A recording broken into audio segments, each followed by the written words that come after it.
Welcome back to our course on Excel 2019 Advanced.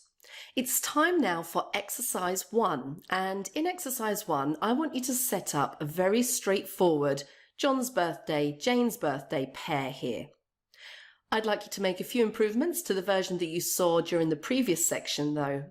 One of the improvements is that I want you to be specific about missing birthdays. So in this case, I've got neither birthday in there, so it says please enter John's birthday. So let me put his birthday in there. And now it says please enter Jane's birthday. So let's add that in as well.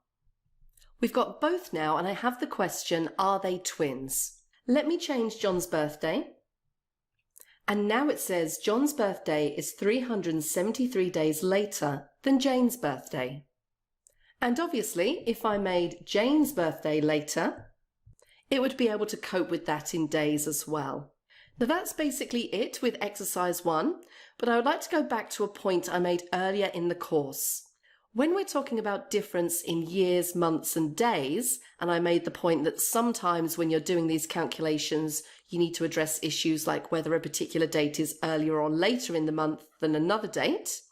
Well, using the logical functions, you can perform this type of test. So you can look at a date and look at the day number and the month, and look at another date and look at the day number and month, and work out pretty much to any level of accuracy what the difference in years, months, days, etc. is between the dates. So it's using these logical functions that you can address these issues with date calculations. So that's it for this section. Please join me in the next one.